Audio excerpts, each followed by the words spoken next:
तो ठंड में हमारे यहाँ सबसे ज़्यादा आलू के पराठे ही बनते हैं। जब कोई ऑप्शन नज़र नहीं आता तो फिर आलू के पराठे, this is the only option we have.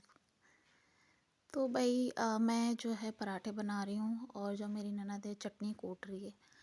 तो ये जो कूटते हैं ना चटनी, इसका टेस्ट बहुत ही अच्छा आता है, बहुत ज़्यादा। थोड़ा सा मैं चटनी के साथ प्रेफर करती हूँ और बटर के साथ तो एक तरीके से मेरे लिए कंपलसरी है थोड़ा सा इसके साथ भी टेस्ट करना। When I use to work ना, तो मैं नोएडा में थी, जो मेरी लोकेशन थी, सेकंड लास्ट लोकेशन। वहाँ पे 18 सेक्टर में जो पराठे बनाता था, इतने यमी होते थे। ऐसा लगता है वैसे पराठे कोई बना ही नहीं सकता, इतने बड़े बड़े। और वो चटनी भी देता था, बटर भी देता था, सैलड भी देता था। तो समटाइम्स मैं अपना नाश्ता, मतलब नाश्ता नहीं, लंच किसी और को दे देती थी और फिर वो पराठे मंगा के खाती थी। आलू और प्याज का पराठा, पनीर का भी टेस्टी होता था, बट पराठा आलू और प्याज का हमेशा ज़्यादा अच्छा होता है। तो मुझे बहुत याद आती है, मैंने काफ़ी ट्राई किया बट वैसे बनते नहीं हैं। सो और फिर एक और स्ट्रगल है, अपनी बेटी को खिलाना। मैं जानती हूँ ये हर माँ के लिए होगा, क्योंकि बच्चे जल्दी नहीं खाते जब तक कि वो अपने हाथ से खाना ना सीख जाए अच्छे से। और उसके लिए कम से कम 5 6 7 साल तो लग ही जाते हैं। फिर दोपहर में जो है वो अ, कचरी, इसे कचरी ही कहते हैं। तो इसके लिए हमने दाल सुबह ही भिगो दी थी, लाल दाल। उसको पीस के और इसकी कचरी बनेगी, फिर इसकी सब्ज़ी बनेगी। सब्ज़ी का ऑप्शन नहीं रहता तो हम लोग घर में कुछ ना कुछ एक्सपेरिमेंट करते रहते हैं कि किसी भी चीज़ की सब्ज़ी बना ली जाए। तो मैंने दाल पीस ली, उसमें सारे मसाले डाल रही हूँ along with canyon, canyon sorry onion. उसको चॉप कर लिया था। अब मैं इसमें हरा धनिया डाल दूँगी, हरी मिर्च, उसके अच्छे-अच्छे से पकौड़े बन जाएँगे। एंड देन उसके बाद इसकी सब्ज़ी बनेगी।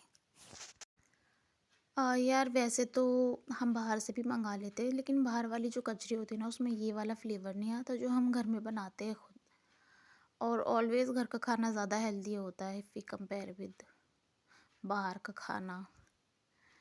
तो ये ठंड में तो अच्छी लगती है, गरम-गरम ऐसे भी खा लो इसे, चाय के साथ और बिना चाय के साथ, केचप के साथ भी अच्छी लगती है ये। ऐसा लगता है ना, शादी के बाद खुद ही आपके अंदर इतने सारे टैलेंट आ जाते हैं और क्रिएटिविटी आ जाती है कि आप सब कुछ करने के लिए रेडी हो जाते हो। मतलब ऐसा लगता है हाँ, आता है, हम तो कर लेंगे। तो यहाँ मैंने मसाला भून लिया था गैस पे फटाफट, वहाँ मैं पकौड़े छान रही थी, कचरी।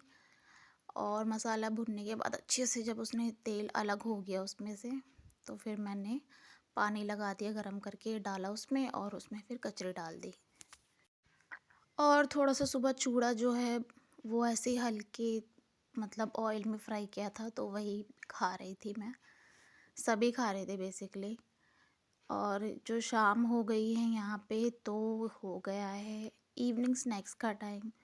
तो यहाँ ज़्यादा कुछ ऑप्शन है नहीं, ऐस जैसा कि आपको पता है। बाहर से मंगाया है ये ब्रेड पकौड़े। कहते हैं कि बहुत ऑयली हो जाता है एंड ऑल। घर में भी जब मैं बनाती हूँ ना, तब भी यार ऑयली रहता है। मतलब जो चीज़ें ऑयल में फ्राई होती है वो तो ऑब्वियसली ऑयली ही हो गई। तो यहाँ पे ये देखो, ये एक दूसरे की चोटी चोटी खेल रहे हैं।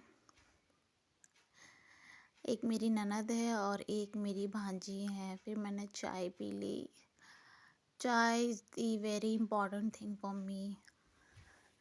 तो आज मैं रोटी सेक रही थी और ये बेल रही थी। मैंने सोचा कभी कभी काम चेंज कर लिया जाए। एक ही काम करते करते यार बड़ी बोरियत आ जाती है।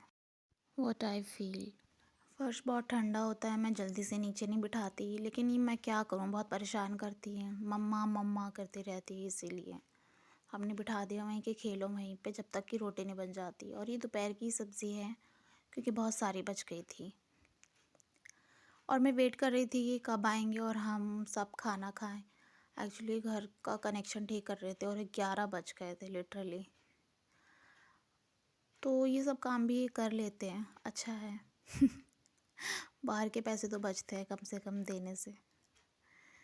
तो चीकू और जो है इनकी जो फूफी है, ये दोनों खा रहे हैं साथ में।